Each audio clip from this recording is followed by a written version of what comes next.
Chapter 4. Eleanor awakened to find the blue room grey and colourless in the morning rain. She found that she had thrown the quilt off during the night and had finished sleeping in her usual manner with her head on the pillow.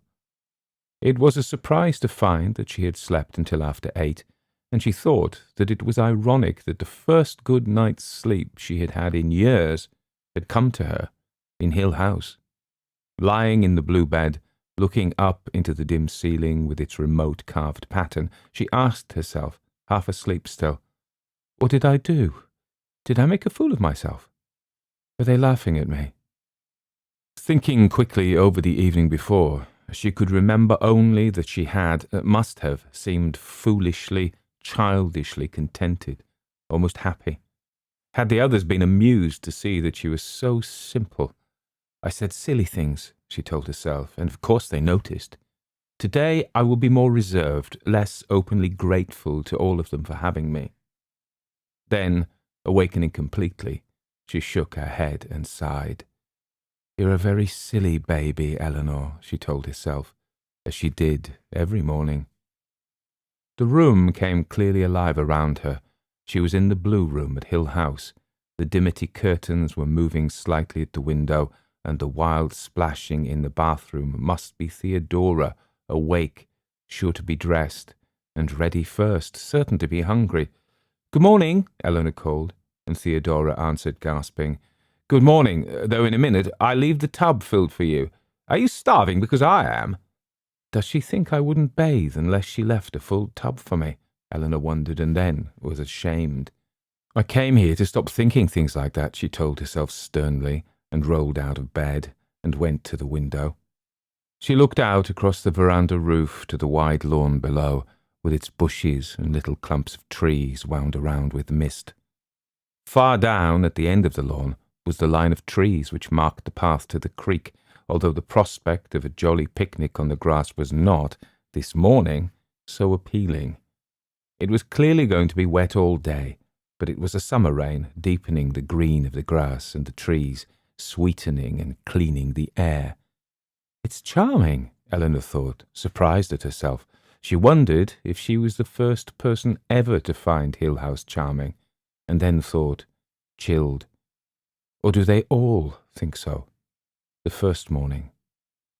She shivered and found herself at the same time unable to account for the excitement she felt, which made it difficult to remember why it was so odd to wake up happy in Hill House. "I'll starve to death," Theodora pounded on the bathroom door, and Eleanor snatched at her robe and hurried. "Try to look like a stray sunbeam," Theodora called out from her room. "It's such a dark day. We've all got to be a little brighter than usual." "Sing before breakfast. You'll cry before 8, Eleanor told herself, because she had been singing softly. "In delay there lies no plenty." "I thought I was the lazy one," Theodora said complacently through the door. "But you're much, much worse.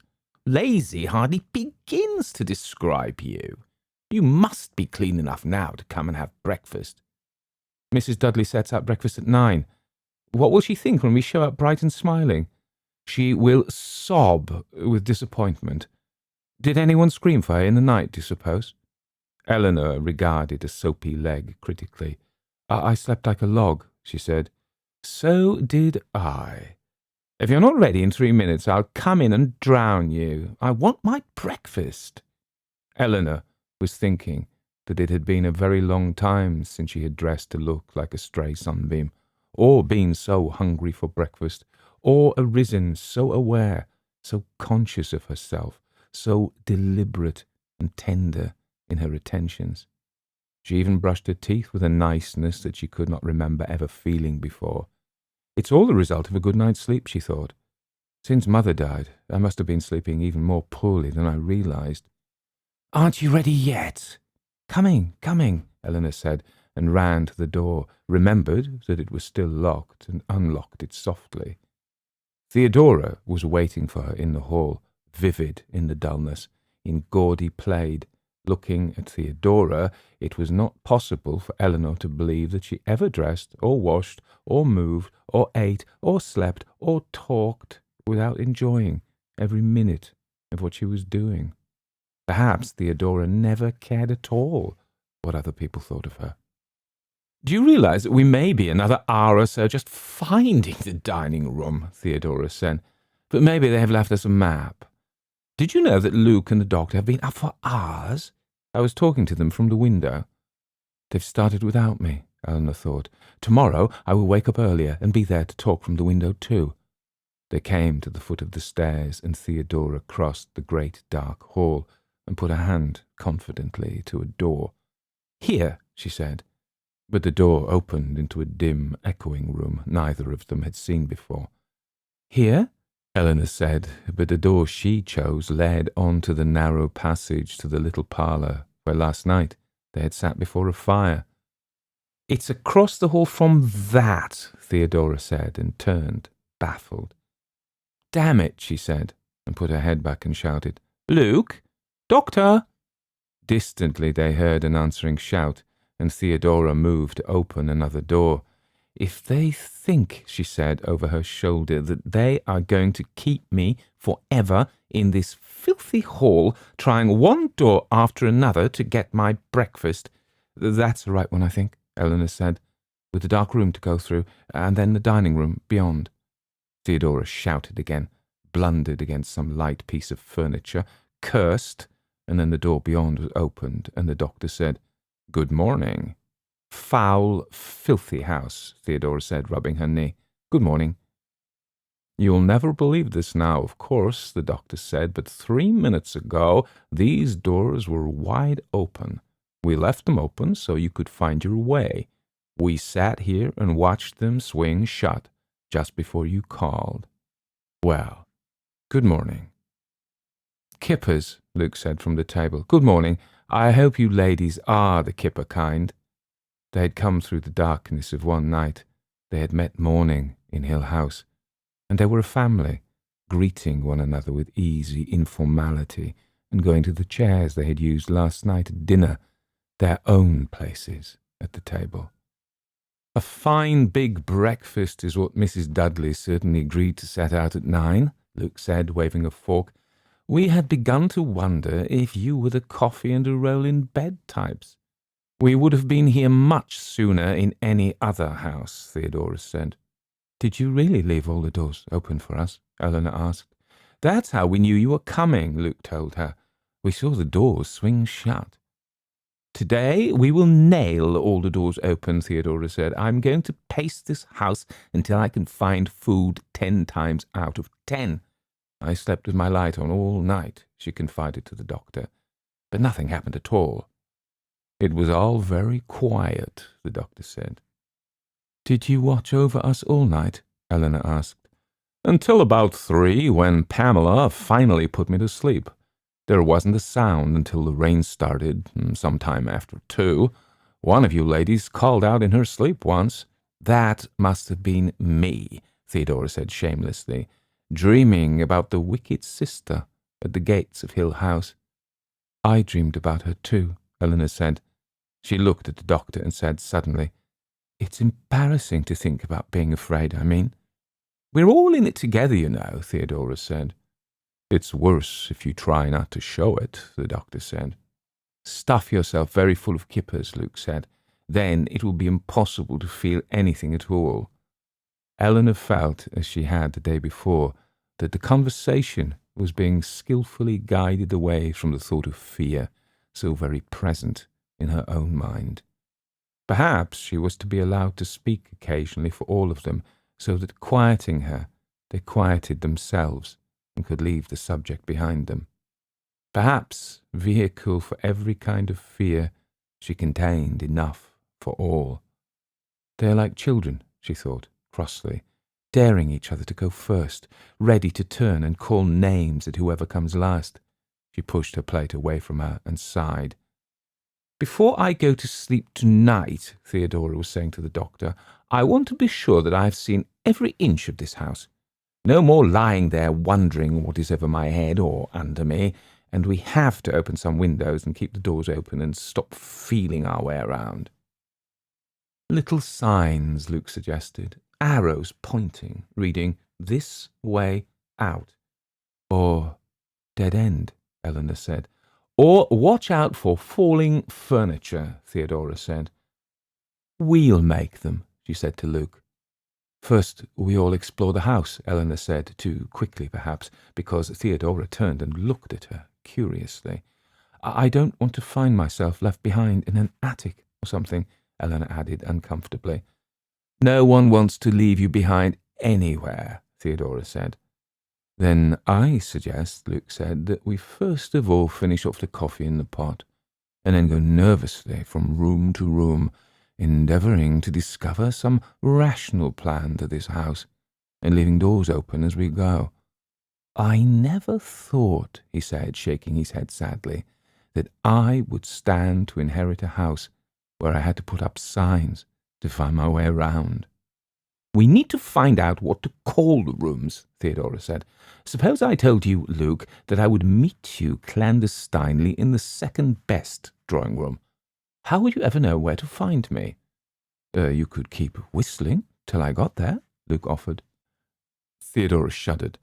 You would hear me whistling and calling you while you wandered from door to door, never opening the right one, and I would be inside, not able to find any way to get out. And nothing to eat, Eleanor said unkindly. Theodora looked at her again. And nothing to eat, she agreed after a minute. Then it's the crazy house at the carnival, she said. Rooms opening out of each other and doors going everywhere at once and swinging shut when you come.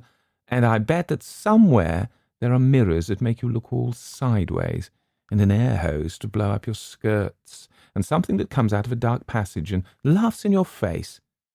She was suddenly quiet and picked up her cup so quickly that her coffee spilled.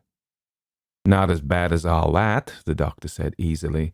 Actually, the ground floor is laid out in what I might almost call concentric circles of rooms. At the center is the little parlor where we sat last night.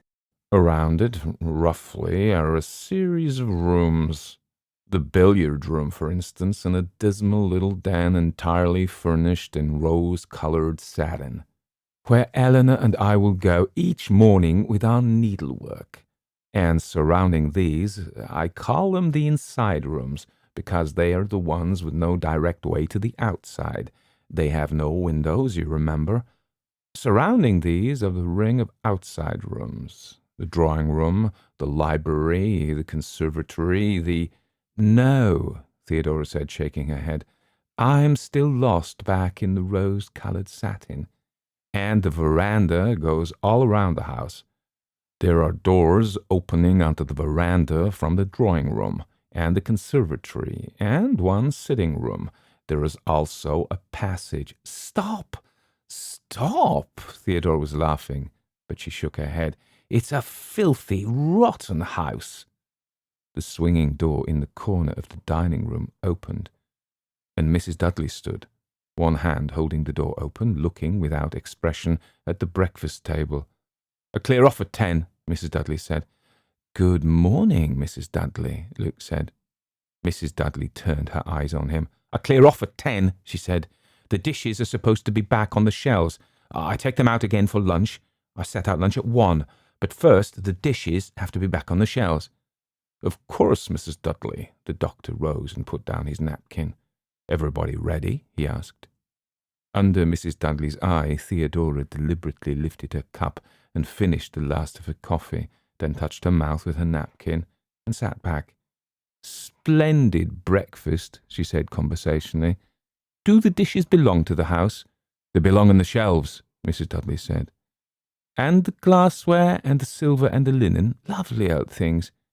The linen, Mrs. Dudley said, belongs in the linen drawers in the dining room. The silver belongs in the silver chest. The glasses belong on the shelves. We must be quite a bother to you, Theodora said. Mrs. Dudley was silent. Finally she said, I clear up at 10. I set out lunch at 1. Theodora laughed and rose. On, she said, on. Let us go and open doors. They began, reasonably enough, with the dining-room door, which they propped open with a heavy chair. The room beyond was the game room. The table against which Theodora had stumbled was a low, inlaid chess table. Now, I could not have overlooked that last night, the doctor said irritably. and at one end of the room were card tables and chairs, and a tall cabinet where the chessmen had been, with croquet balls and the cribbage board. "Jolly spot to spend a carefree hour," Luke said, standing in the doorway, regarding the bleak room. The cold greens of the tabletops were reflected unhappily in the dark tiles around the fireplace. The inevitable wood panelling was here not at all enlivened by a series of sporting prints which seemed entirely devoted to various methods of doing wild animals to death, and over the mantel a deer head looked down on them in patent embarrassment. "This is where they came to enjoy themselves," Theodora said, and her voice echoed shakily from the high ceiling. "They came here," she explained, "to relax from the impressive atmosphere of the rest of the house." The deer head looked down on her mournfully. "Those two little girls," she said. "Can we please take down that beast up there?" "I think it's taken a fancy to you," Luke said. "It's never taken its eyes off you since you came in. Let's get out of here." They propped the door open as they left and came out into the hall, which shone dully under the light from the open rooms. "When we find a room with a window," the doctor remarked, "we will open it. Until then, let us be content with opening the front door." "You keep on thinking of the little children," Eleanor said to Theodora, "but I can't forget that lonely little companion, walking around these rooms, wondering who else was in the house." Luke tugged the great front door open and wheeled the big vase to hold it. "Fresh air," he said, thankfully. The warm smell of rain and wet grass swept into the hall, and for a minute they stood in the open doorway, breathing air from outside Hill House. Then the doctor said, "Now, here is something none of you anticipated," and he opened a small door tucked in beside the tall front door and stood back, smiling. "The library," he said, "in the tower." "I can't go in there," Eleanor said, surprising herself, but she could not. She backed away, overwhelmed with the cold air of mould and earth which rushed at her. "My mother," she said, not knowing what she wanted to tell them, and pressed herself against the wall. "Indeed," said the doctor, regarding her with interest. "Theodora? Theodora?" Theodora shrugged and stepped into the library. Eleanor shivered. "Luke," said the doctor, but Luke was already inside. From where she stood, Eleanor could see only a part of the circular wall of the library, with a narrow iron staircase going up, and perhaps, since it was the tower, up and up and up. Eleanor shut her eyes, hearing the doctor's voice distantly, hollow against the stone of the library walls. "Can you see the little trapdoor up there in the shadows?" he was asking. "It leads out onto a little balcony, and of course that's where she is commonly supposed to have hanged herself. The girl, you remember. A most suitable spot, certainly. More suitable for suicides, I would think, than for books. She is supposed to have tied the rope onto the iron railing and then just stepped." "Thanks," Theodora said from within. "I can visualize it perfectly, thank you.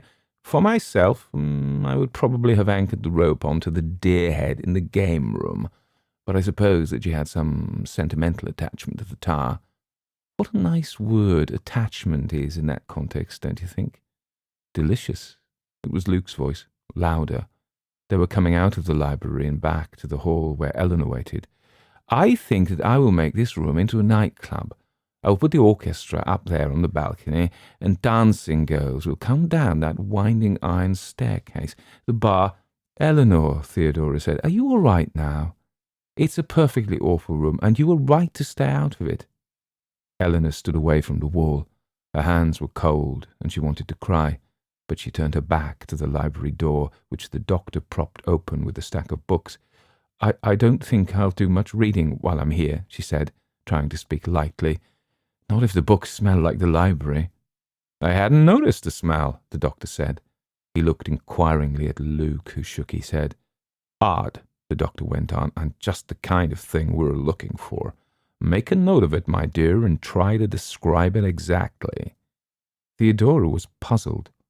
She stood in the hallway, turning, looking behind her at the staircase, and then around again at the front door. Are there two front doors? She asked. Am I just mixed up? The doctor smiled happily. He had clearly been hoping for some such question. This is the only front door, he said. It is the one you came in yesterday. Theodora frowned. Then why can't Eleanor and I see the tower from our bedroom windows? Our rooms look out over the front of the house, and yet— The doctor laughed and clapped his hands. At last, he said, clever Theodora. This is why I wanted you to see the house by day. Come, sit on the stairs while I tell you. Obediently they sat on the stairs looking up at the doctor, who took on his lecturing stance and began formally. One of the peculiar traits of Hill House is its design. Crazy house at the carnival. Precisely. Have you not wondered at our extreme difficulty in finding our way around? An ordinary house would not have had the four of us in such confusion for so long. And yet, time after time, we choose the wrong doors. The room we want eludes us. Even I have had my troubles. He sighed and nodded. I dare say, he went on, that old Hugh Crane expected that some day Hill House might become a showplace like the Winchester House in California, or the many octagon houses. He designed Hill House himself, remember, and I have told you before, he was a strange man. Every angle, and the doctor gestured towards the doorway, every angle is slightly wrong. Hugh Crane must have detested other people and their sensible, squared-away houses, because he made his house to suit his mind. Angles which you assume are the right angles you're accustomed to, and have every right to expect are true, are actually a fraction of a degree off in one direction or another. I am sure, for instance, that you believe that the stairs you are sitting on are level, because you are not prepared for stairs which are not level. They moved uneasily, and Theodora put out a quick hand to take hold of the balustrade, as though she felt she might be falling. Are actually on a very slight slant towards the central shaft. The doorways are all a very little bit off-center. That may be, by the way, the reason the doors swing shut unless they are held. I wondered this morning whether the approaching footsteps of you two ladies upset the delicate balance of the doors. Of course, the result of all these tiny aberrations of measurement adds up to a fairly large distortion in the house as a whole. Theodora cannot see the tower from her bedroom window because the tower actually stands at the corner of the house. From Theodora's bedroom window it is completely invisible, although from here it seems to be directly outside her room. The window of Theodora's room is actually 15 feet to the left of where we are now. Theodora spread her hands helplessly. Golly, she said. I see, Eleanor said. The veranda roof is what misleads us. I can look out my window and see the veranda roof, and because I came directly into the house and up the stairs, I assumed that the front door was right below, although really— You see only the veranda roof, the doctor said. The front door is far away. It and the tower are visible from the nursery, which is the big room at the end of the hallway. We will see it later today. It is, and his voice was saddened, a masterpiece of architectural misdirection. The double stairway at Chambord— Then everything is a little bit off-center, Theodora asked uncertainly. That is why it all feels so disjointed. What happens when you go back to a real house? Eleanor asked. I mean, a real house. It must be like coming off shipboard, Luke said. After being here for a while, your sense of balance could be so distorted that it would take you a while to lose your sea legs or your Hill House legs.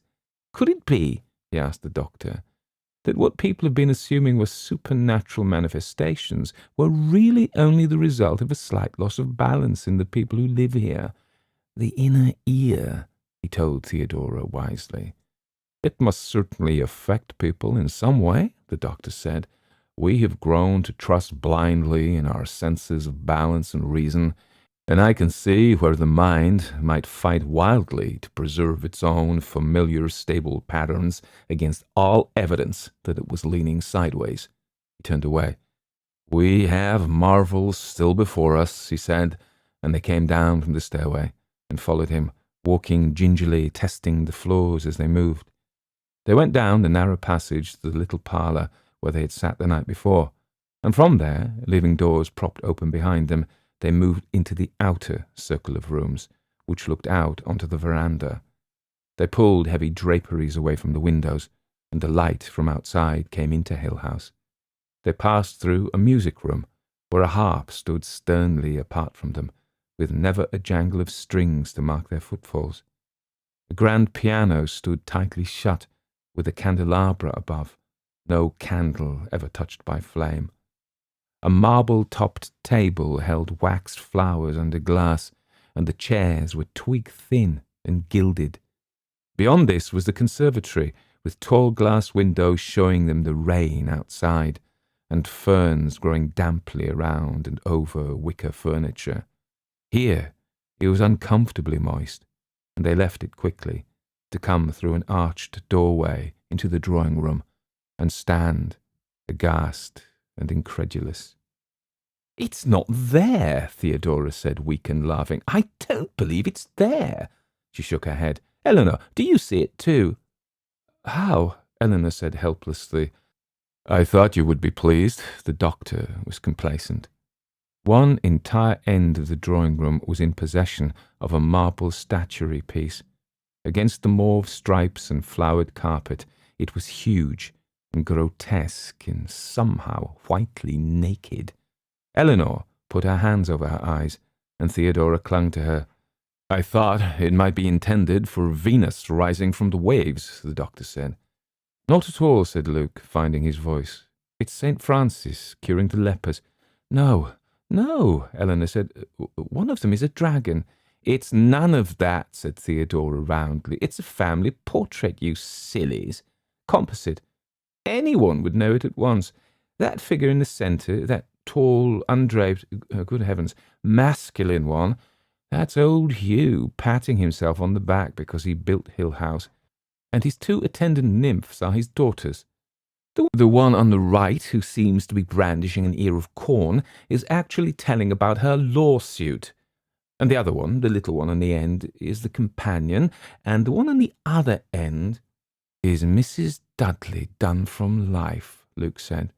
"And that grass stuff they're all standing on is really supposed to be the dining-room carpet, grown up a little. Did anyone else notice that dining-room carpet? It looks like a field of hay, and you can feel it tickling your ankles. In the background, that kind of overspreading apple tree kind of thing, that's—" "A symbol of the protection of the house, surely," Dr. Montague said. "I hate to think it might fall on us," Eleanor said. "Since the house is so unbalanced, Doctor, isn't there some chance of that?"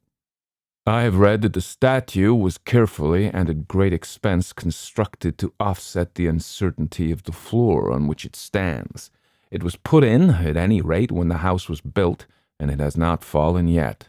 It is possible, you know, that Hugh Crane admired it, even found it lovely." "It's also possible that he used it to scare his children with," Theodora said. "What a pretty room this could be without it." She turned, swinging. "A dancing room," she said, "for ladies in full skirts, and room enough for a full country dance. Hugh Crane, will you take a turn with me?" And she curtsied to the statue. "I believe he's going to accept," Eleanor said, taking an involuntary step backward. "Don't let him tread on your toes," the doctor said and laughed. "Remember what happened to Don Juan." Theodora touched the statue timidly, putting her finger against the outstretched hand of one of the figures. "Marble is always a shock," she said. "It never feels like you think it's going to. I suppose a life-size statue looks enough like a real person to make you expect to feel skin." Then, turning again and shimmering in the dim room, she waltzed alone, turning to bow to the statue. "At the end of the room," the doctor said to Eleanor and Luke, "under those draperies are doors leading onto the veranda. When Theodora is heated from dancing, she may step into the cooler air." He went the length of the room to pull aside the heavy blue draperies and open the doors. Again the smell of the warm rain came in, and a burst of wind. so that a little breath seemed to move across the statue, and light touched the coloured walls. "Nothing in this house moves," Eleanor said, "until you look away, and then you just catch something from the corner of your eye. Look at the little figurines on the shelves. When we all had our backs turned, they were dancing with Theodora." "I move," Theodora said, circling towards them. "Flowers under glass," Luke said. "Tassels. I'm beginning to fancy this house." Theodora pulled at Eleanor's hair. "Race you round the veranda," she said, and darted for the doors. Eleanor, with no time for hesitation or thought, followed, and they ran out onto the veranda. Eleanor, running and laughing, came around a curve of the veranda to find Theodora going in through another door, and stopped, breathless. They had come to the kitchen, and Mrs. Dudley, turning away from the sink, watched them silently. "Mrs. Dudley," Theodora said politely, "we've been exploring the house." Mrs. Dudley's eyes moved to the clock on the shelf over the stove. "It's 11:30, she said. "I set lunch on at 1, Theodora said. "We'd like to look over the kitchen if we may. We've seen all the other downstairs rooms, I think." Mrs. Dudley was still for a minute, and then, moving her head acquiescently, turned and walked deliberately across the kitchen to a farther doorway. When she opened it, they could see the back stairs beyond, and Mrs. Dudley turned and closed the door behind her before she started up. Theodora cocked her head at the doorway and waited a minute before she said, "I wonder if Mrs. Dudley has a soft spot in her heart for me. I really do." "I suppose she's gone up to hang herself from the turret," Eleanor said. "Let's see what's for lunch while we're here." "Don't joggle anything," Theodora said. "You know perfectly well that the dishes belong on the shelves. Do you think that woman really means to make us a souffle? Here is certainly a souffle dish, and eggs and cheese." "It's a nice kitchen," Eleanor said. "In my mother's house the kitchen was dark and narrow, and nothing you cooked there ever had any taste or colour." "What about your own kitchen?" Theodora asked absently. "In your little apartment? Eleanor, look at the doors." "I can't make a souffle," Eleanor said. "Look, Eleanor, there's the door onto the veranda, and another that opens onto steps going down to the cellar, I guess, and another over there going onto the veranda again, and the one she used to go upstairs, and another one over there." "To the veranda again," Eleanor said, opening it. "3 doors going out onto the veranda from one kitchen." "And the door to the butler's pantry, and on into the dining room. Our good Mrs. Dudley likes doors, doesn't she? She can certainly," and their eyes met, "get out fast in any direction, if she wants to." Eleanor turned abruptly and went back to the veranda. "I wonder if she had Dudley cut extra doors for her. I wonder how she likes working in a kitchen where a door behind her might open without her knowing it. I wonder, actually, just what Mrs. Dudley is in the habit of meeting in her kitchen, so that she wants to make sure that she'll find a way out no matter what direction she runs. I wonder—" "Shut up," Theodora said amiably. "A nervous cook can't make a good souffle. Anyone knows that, and she's probably listening on the stairs. Let us choose one of her doors and leave it open behind us." Luke and the doctor were standing on the veranda looking out over the lawn. The front door was oddly close, beyond them. Behind the house, seeming almost overhead, the great hills were muted and dull in the rain. Eleanor wandered along the veranda, thinking that she had never before known a house so completely surrounded. Like a very tight belt, she thought.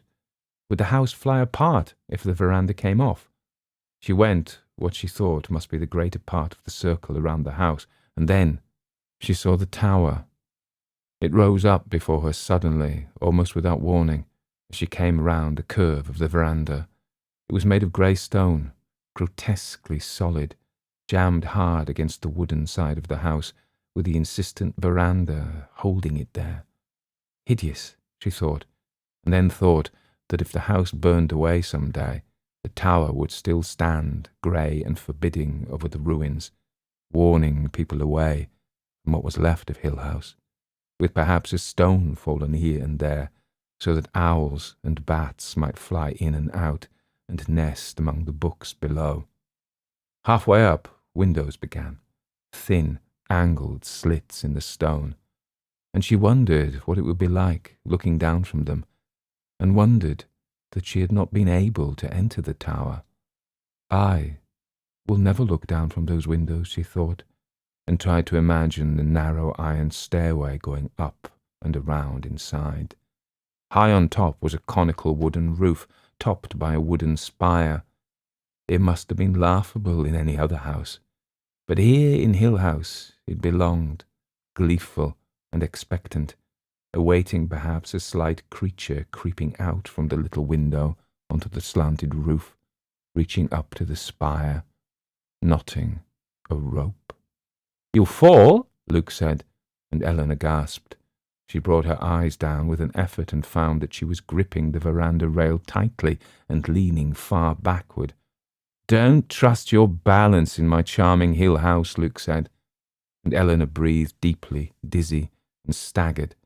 He caught her and held her while she tried to steady herself in the rocking world where the trees and the lawn seemed somehow tilted sideways, and the sky turned and swung. "Eleanor," Theodora said nearby, and she heard the sound of the doctor's feet running along the veranda. "This damnable house," Luke said. "You have to watch it every minute." "Eleanor," said the doctor. "I'm all right," Eleanor said, shaking her head and standing unsteadily by herself. I was leaning back to see the top of the tower, and I got dizzy." "She was standing almost sideways when I caught her," Luke said. "I've had that feeling once or twice this morning," Theodora said, "as though I was walking up the wall." "Bring her back inside," the doctor said. "It's not so bad when you're inside the house." "I'm really all right," Eleanor said, very much embarrassed, and she walked with deliberate steps along the veranda to the front door, which was closed. I thought we left it open," she said with a little shake in her voice, and the doctor came past her and pushed the heavy door open again. Inside, the hall had returned to itself. All the doors they had left open were neatly closed. When the doctor opened the door into the game room, they could see beyond him that the doors to the dining room were closed, and the little stool they had used to prop one door open was neatly back in its place against the wall. In the boudoir and the drawing room, the parlour and the conservatory, the doors and windows were closed, the draperies pulled together, and the darkness back again. "It's Mrs. Dudley," Theodora said, trailing after the doctor, and Luke, who moved quickly from one room to the next, pushing doors wide open again and propping them, sweeping drapes away from the windows and letting in the warm, wet air. "Mrs. Dudley did it yesterday as soon as Eleanor and I were out of the way, because she'd rather shut them herself than come along and find them shut by themselves, because the doors belong shut, and the windows belong shut, and the dishes belong—" She began to laugh foolishly, and the doctor turned and frowned at her with irritation. "Mrs. Dudley had better learn her place," he said. "I will nail these doors open if I have to." He turned down the passageway to their little parlour and sent the doors swinging open with a crash. "Losing my temper will not help," he said, and gave the door a vicious kick. "Sherry in the parlour before lunch," Luke said amiably. "Ladies, enter." 2. "Mrs. Dudley," the doctor said, putting down his fork, "an admirable souffle." Mrs. Dudley turned to regard him briefly and went into the kitchen with an empty dish. The doctor sighed and moved his shoulders tiredly. "After my vigil last night, I feel the need for a rest this afternoon, and you," he said to Eleanor, "would do well to lie down for an hour. Perhaps a regular afternoon rest might be more comfortable for all of us." "I see," said Theodora, amused. "I must take an afternoon nap. It may look funny when I go home again, but I can always tell them that it was part of my schedule at Hill House." "Perhaps we will have trouble sleeping at night," the doctor said, and a little chill went around the table, darkening the light of the silver and the bright colours of the china. A little cloud that drifted through the dining room and brought Mrs. Dudley after it. "It's 5 minutes to 2, Mrs. Dudley said. 3. Eleanor didn't sleep during the afternoon, although she would have liked to. Instead, she lay on Theodora's bed in the green room and watched Theodora do her nails, chatting lazily. unwilling to let herself perceive that she had followed Theodora into the green room because she had not dared to be alone. "I love decorating myself," Theodora said, regarding her hand affectionately. "I'd like to paint myself all over." Eleanor moved comfortably. "Gold paint," she suggested, hardly thinking. With her eyes almost closed, she could see Theodora only as a mass of colour sitting on the floor. "Nail polish and perfume and bath salts," Theodora said, as one telling the cities of the Nile. "Mascara. You don't think half enough of such things, Eleanor." Eleanor laughed and closed her eyes altogether. "No time," she said. "Well," Theodora said with determination, "by the time I'm through with you, you'll be a different person. I dislike being with women of no colour." She laughed to show that she was teasing, and then went on. "I think I will put red polish on your toes." Eleanor laughed too and held out her bare foot. After a minute, nearly asleep, she felt the odd, cold little touch of the brush on her toes and shivered. "Surely a famous courtesan like yourself is accustomed to the ministrations of handmaidens," Theodora said. "Your feet are dirty." Shocked, Eleanor sat up and looked. Her feet were dirty, and her nails were painted bright red. "It's horrible," she said to Theodora. "It's wicked," wanting to cry. Then helplessly she began to laugh at the look on Theodora's face. "I'll go and wash my feet," she said. "Golly," Theodora sat on the floor beside the bed, staring. "Look," she said, "my feet are dirty too, baby. Honest. Look."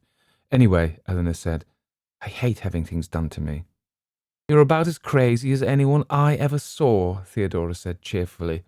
"I don't like to feel helpless," Eleanor said. Your mother would have been delighted to see you with your toenails painted red," Theodora said. "They look nice." Eleanor looked at her feet again. It's wicked," she said inadequately. "I mean, on my feet. It makes me feel I look like a fool." "You've got foolishness and wickedness somehow mixed up." Theodora began to gather her equipment together. "Anyway, I won't take it off, and we'll both watch to see whether Luke and the doctor look at your feet first." "No matter what I try to say, you make it sound foolish," Eleanor said. "Or wicked." Theodora looked up at her gravely. "I have a hunch," she said, "that you ought to go home, Eleanor." Is she laughing at me? Eleanor wondered. Had she decided that I am not fit to stay? "I don't want to go," she said, and Theodora looked at her again quickly and then away, and touched Eleanor's toes softly. "The polish is dry," she said. "I am an idiot. Just something frightened me for a minute." She stood up and stretched. "Let's go and look for the others," she said. 4. Luke leaned himself wearily against the wall of the upstairs hall, his head resting against the gold frame of an engraving of a ruin. "I keep thinking of this house as my own future property," he said, "more now than I did before. I keep telling myself that it will belong to me some day, and I keep asking myself why." He gestured at the length of the hall. "If I had a passion for doors," he said, "or gilded clocks, or miniatures, if I wanted a Turkish corner of my own, I would very likely regard Hill House as a fairyland of beauty." "It's a handsome house," the doctor said staunchly. "It must have been thought of as elegant when it was built." He started off down the hall to the large room on the end, which had once been the nursery. "Now," he said, "we shall see the tower from a window," and shivered as he passed through the door. Then he turned and looked back curiously. "Could there be a draught across that doorway?" "A draught in Hill House?" Theodora laughed. "Not unless you could manage to make one of those doors stay open." "Come here one time, then," the doctor said, and Theodora moved forward, grimacing as she passed the doorway. "Like the doorway of a tomb," she said. "It's warm enough inside, though." Luke came, hesitated in the cold spot, and then moved quickly to get out of it, and Eleanor, following, felt with incredulity the piercing cold that struck her between one step and the next. It was like passing through a wall of ice, she thought, and asked the doctor, "What is it?" The doctor was patting his hands together with delight. "You can keep your Turkish corners, my boy," he said. He reached out a hand and held it carefully over the location of the cold. "They cannot explain this," he said. "The very essence of the tomb, as Theodora points out. The cold spot in Borley Rectory only dropped 11 degrees, he went on complacently. This, I should think, is considerably colder. The heart of the house. Theodora and Eleanor had moved to stand closer together, although the nursery was warm. It smelled musty and close, and the cold crossing the doorway was almost tangible, visible as a barrier which must be crossed in order to get out. Beyond the windows, the grey stone of the tower pressed close. Inside, the room was dark, and the line of nursery animals painted along the wall seemed somehow not at all jolly, but as though they were trapped, or related to the dying deer in the sporting prints of the game room. The nursery, larger than the other bedrooms, had an indefinable air of neglect found nowhere else in Hill House, and it crossed Eleanor's mind that even Mrs. Dudley's diligent care might not bring her across that cold barrier any oftener than necessary. Luke had stepped back across the cold spot and was examining the hall carpet, then the walls, patting at the surfaces, as though hoping to discover some cause for the odd cold. It couldn't be a draught, he said, looking up at the doctor, unless they'd got a direct airline to the North Pole. Everything's solid anyway. I wonder who slept in the nursery, the doctor said irrelevantly. Do you suppose they shut it up once the children were gone? Look, Luke said, pointing. In either corner of the hall, over the nursery doorway, 2 grinning heads were set, meant apparently as gay decorations for the nursery entrance. They were no more jolly nor carefree than the animals inside. Their separate stares, captured forever in distorted laughter, met and locked at the point of the hall where the vicious cold scented. When you stand where they can look at you, Luke explained, they freeze you. Curiously, the doctor stepped down the hall to join him, looking up.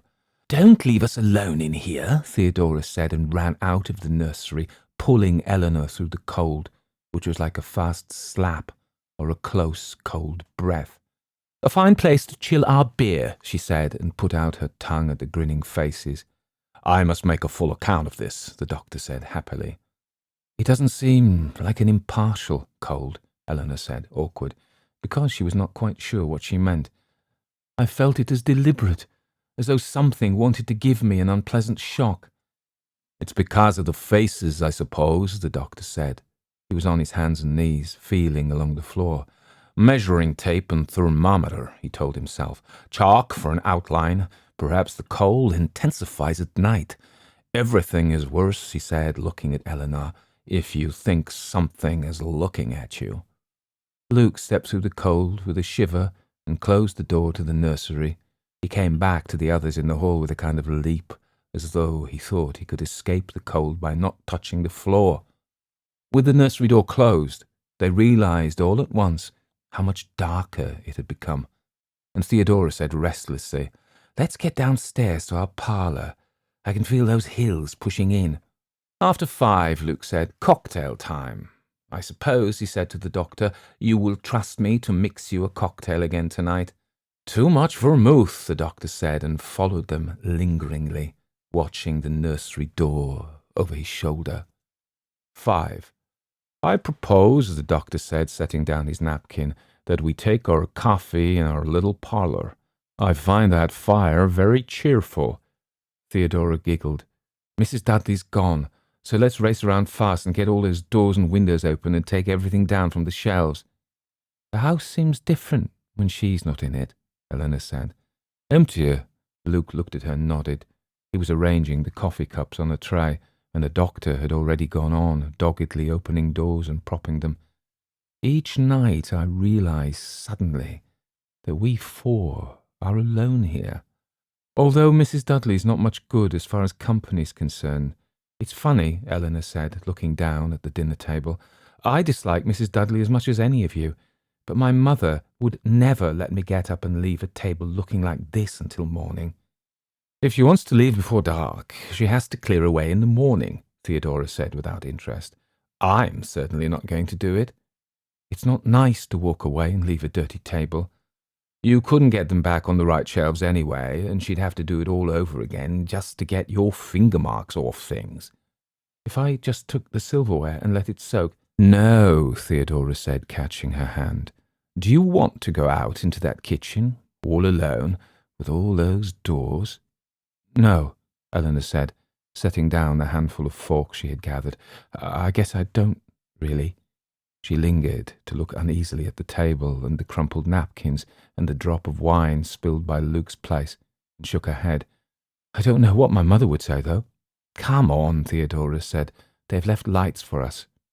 The fire in the little parlour was bright, and Theodora sat down beside the coffee tray while Luke brought brandy from the cupboard where he had carefully set it away the night before.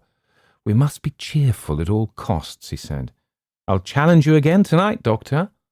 Before dinner they had ransacked the other downstairs rooms for comfortable chairs and lamps, and now their little parlour was easily the pleasantest room in the house. "Hill House has really been very kind to us," Theodora said, giving Eleanor her coffee, and Eleanor sat down gratefully in a pillowy, overstuffed chair. No dirty dishes for Eleanor to wash, a pleasant evening in good company, and perhaps the sun shining again tomorrow. "We must plan our picnic," Eleanor said. "I'm going to get fat and lazy in Hill House," Theodora said. Her insistence on naming Hill House troubled Eleanor. It's as though she was saying it deliberately, Eleanor thought, telling the house she knows its name, calling the house to tell it where we are.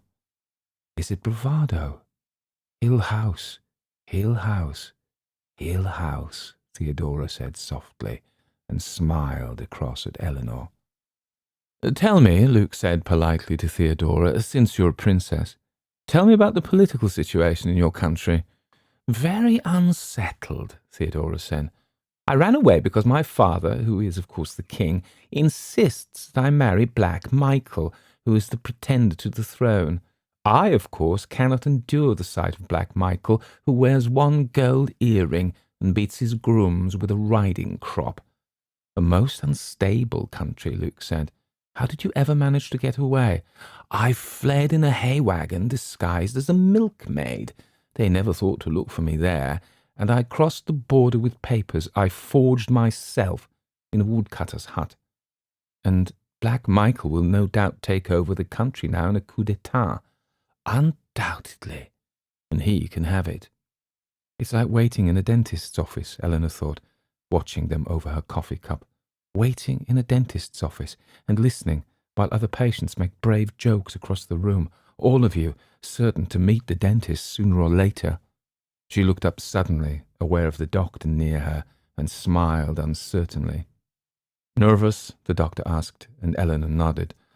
"Only because I wonder what's going to happen." "So do I." The doctor moved a chair and sat down beside her. "You have the feeling that something, whatever it is going to happen soon?" "Yes. Everything seems to be waiting." "And they?" The doctor nodded at Theodora and Luke, who were laughing at each other. "They meet it in their way. I wonder what it will do to all of us. I would have said a month ago that a situation like this would never really come about, that we four would sit here together in this house." "He does not name it," Eleanor noticed. "I've been waiting for a long time," he said. "You think we're right to stay?" "Right?" he said. "I think we are all incredibly silly to stay. I think that an atmosphere like this one can find out the flaws and faults and weaknesses in all of us and break us apart in a matter of days. We have only one defense, and that is running away. At least it can't follow us, can it? When we feel ourselves endangered, we can leave, just as we came, and," he added dryly, "just as fast as we can go." "But we are forewarned," Eleanor said, "and there are four of us together." "I have already mentioned this to Luke and Theodora," he said. "Promise me absolutely that you will leave as fast as you can. If you begin to feel the house catching at you." I promise," Eleanor said, smiling. "He's trying to make me feel braver," she thought, and was grateful. "It's all right, though," she told him. "Really, it's all right." "I will feel no hesitation about sending you away," he said, rising, "if it seems to be necessary." "Luke," he said, "will the ladies excuse us?" While they set up the chessboard and men, Theodora wandered, cup in hand, around the room, and Eleanor thought, She moves like an animal, nervous and alert. She can't sit still while there is any scent of disturbance in the air. We're all uneasy. Come and sit by me, she said, and Theodora came, moving with grace, circling to a resting spot. She sat down in the chair the doctor had left and leaned her head back tiredly. How lovely she is, Eleanor thought. How thoughtlessly, luckily, lovely. You tired? Theodora turned her head, smiling. I can't stand waiting much longer. I was just thinking how relaxed you looked. And I was thinking of, when was it, day before yesterday, and wondering how I could have brought myself to leave there and come here. Possibly I'm homesick. Already? Did you ever think about being homesick? If your home was Hill House, would you be homesick for us? Did those two little girls cry for their dark, grim house when they were taken away? I've never been away from anywhere, Eleanor said carefully, so I suppose I've never been homesick. How about now, your little apartment? Perhaps, Eleanor said, looking into the fire. I haven't had it long enough to believe it's my own. I want my own bed, Theodora said, and Eleanor thought, she's sulking again. When she's hungry or tired or bored, she turns into a baby. I'm sleepy, Theodora said.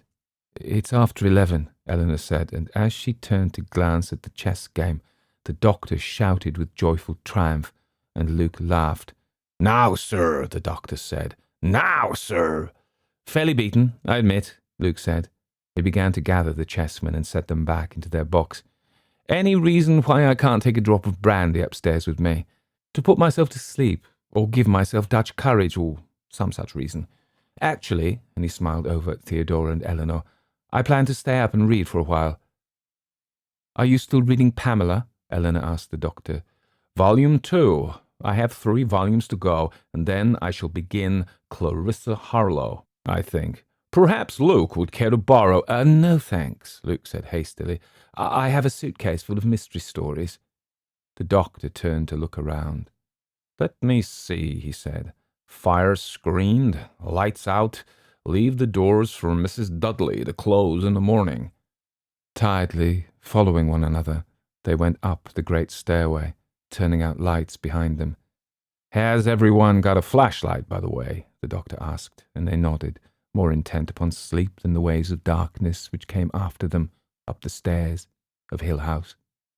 Good night, everyone, Eleanor said, opening the door to the blue room. Good night, Luke said. Good night, Theodora said. Good night, the doctor said. Sleep tight. 6. Coming, Mother, coming, Eleanor said, fumbling for the light. It's all right, I'm coming. Eleanor, she heard. Eleanor.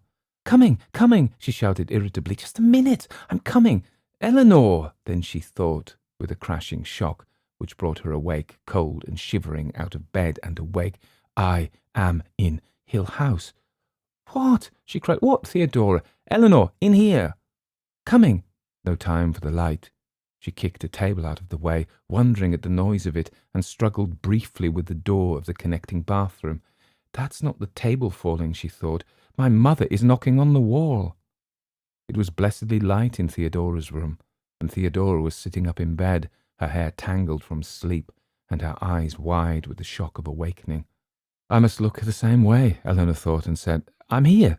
What is it? And then heard clearly for the first time, although she had been hearing it ever since she awakened. What is it? She whispered.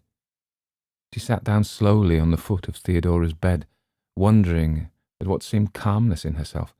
Now, she thought, now, it's only a noise, and terribly cold, terribly, terribly cold. It is a noise down the hall, far down at the end, near the nursery door, and terribly cold. Not my mother knocking on the wall. Something's knocking on the doors, Theodora said in a tone of pure rationality. That's all, and it's down near the other end of the hall. Luke and the doctor are probably there already to see what's going on. Not at all like my mother knocking on the wall. I was dreaming again. Bang, bang, Theodora said. Bang, Eleanor said, and giggled. I'm calm, she thought, but so very cold. The noise is only a kind of banging on the doors, one after another. Is this what I was so afraid about? Bang is the best word for it. It sounds like something children do, not mothers knocking against the wall for help. And anyway, Luke and the doctor are there. Is this what they mean by cold chills going up and down your back? Because it's not pleasant. It starts in your stomach and goes in waves around and up and down again, like something alive. Yes, like something alive. Theodora, she said, and closed her eyes and tightened her teeth together and wrapped her arms around herself. It's getting closer. Just a noise, Theodora said, and moved next to Eleanor and sat tight against her. It has an echo. It sounded, Eleanor thought, like a hollow noise, a hollow bang, as though something were hitting the doors with an iron kettle or an iron bar or an iron glove. It pounded regularly for a minute, and then suddenly more softly, and then again in a quick flurry, seeming to be going methodically from door to door at the end of the hall. Distantly she thought she could hear the voices of Luke and the doctor calling from somewhere below, and she thought, they're not up here with us at all, and heard the iron crashing against what must have been a door very close. Maybe it will go on down the other side of the hall, Theodora whispered, and Eleanor thought that the oddest part of this indescribable experience was that Theodora should be having it too. No, Theodora said, and they heard the crash against the door across the hall. It was louder. It was deafening. It struck against the door next to them. Did it move back and forth across the hall? Did it go on feet along the carpet? Did it lift a hand to the door? And Eleanor threw herself away from the bed and ran to hold her hands against the door. "Go away!" she shouted wildly. "Go away! Go away!" There was complete silence, and Eleanor thought, standing with her face against the door, now I've done it. It was looking for the room with someone inside. The cold crept and pinched at them, filling and overflowing the room. Anyone would have thought that the inhabitants of Hill House slept sweetly in this quiet, and then so suddenly that Eleanor wheeled around, the sound of Theodora's teeth chattering, and Eleanor laughed. "You big baby," she said. "I'm cold," Theodora said. "Deadly cold." "So am I." Eleanor took the green quilt and threw it around Theodora, and took up Theodora's warm dressing gown and put it on. "You warmer now? Where's Luke? Where's the doctor? I don't know. Are you warmer now?" "No," Theodora shivered. "In a minute I'll go into the hall and call them. Are you—" It started again, as though it had been listening, waiting to hear their voices and what they said, to identify them, to know how well prepared they were against it, waiting to hear if they were afraid.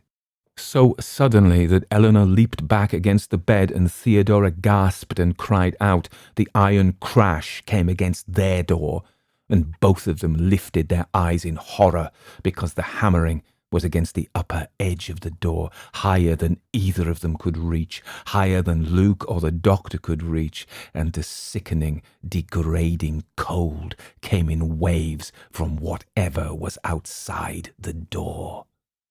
Eleanor stood perfectly still and looked at the door.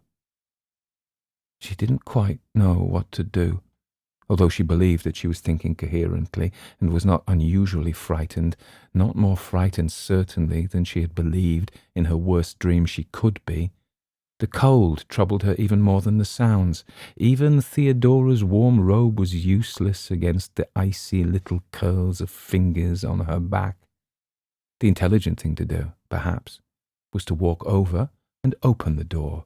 That, perhaps, would belong with the doctor's view of pure scientific inquiry. Eleanor knew that even if her feet would take her as far as the door, her hand would not lift to the doorknob. Impartially, remotely, she told herself that no one's hand would touch that knob. It's not the work hands were made for, she told herself. She had been rocking a little, each crash against the door pushing her a little backward, and now She was still, because the noise was fading. "I'm going to complain to the janitor about the radiators," Theodora said from behind her. "Is it stopping?" "No," Eleanor said, sick. "No." It had found them. Since Eleanor would not open the door, it was going to make its own way in. Eleanor said aloud, "Now I know why people scream, because I think I'm going to." And Theodora said, I will if you will," and laughed, so that Eleanor turned quickly back to the bed and they held each other, listening, in silence. Little pattings came from around the doorframe, small, seeking sounds, feeling the edges of the door, trying to sneak a way in. The doorknob was fondled, and Eleanor, whispering, asked, "Is it locked?" And Theodora nodded, and then, wide-eyed, turned to stare at the connecting bathroom door. "Mine's locked too," Eleanor said against her ear, and Theodora closed her eyes in relief.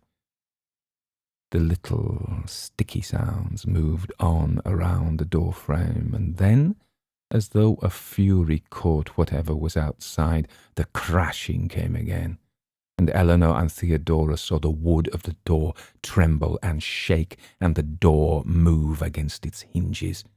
You can't get in," Eleanor said wildly, and again there was a silence, as though the house listened with attention to her words, understanding, cynically agreeing, content to wait.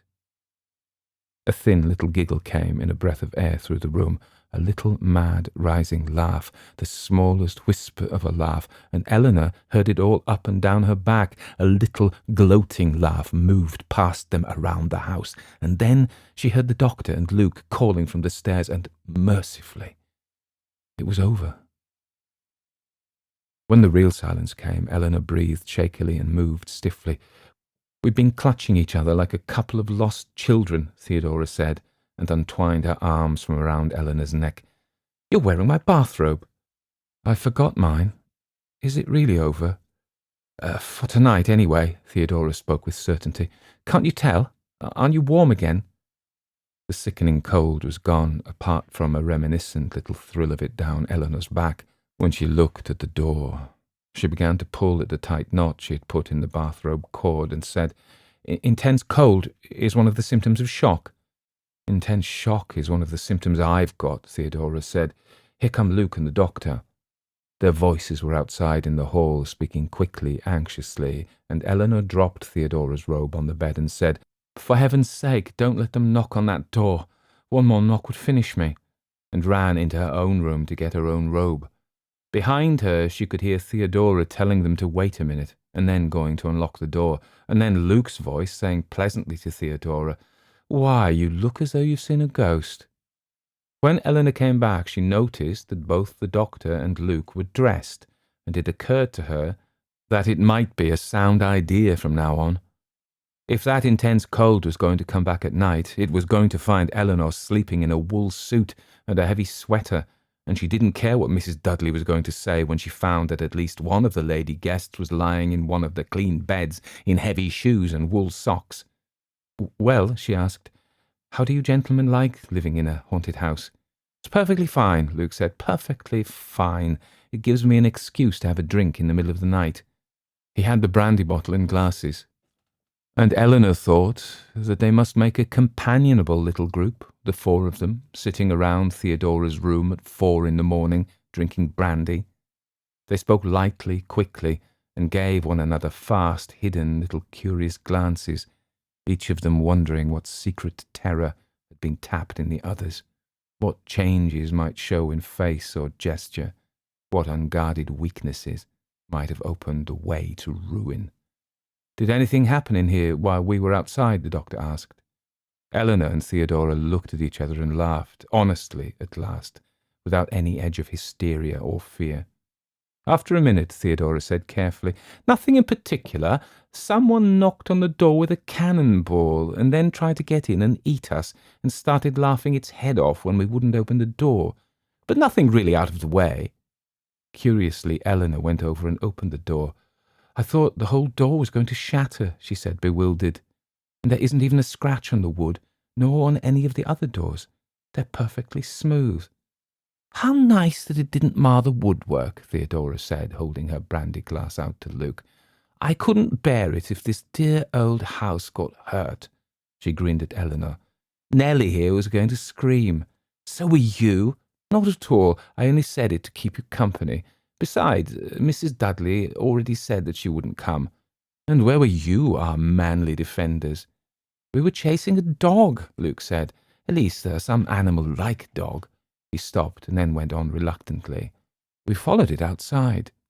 Theodora stared, and Eleanor said, "You mean it was inside?"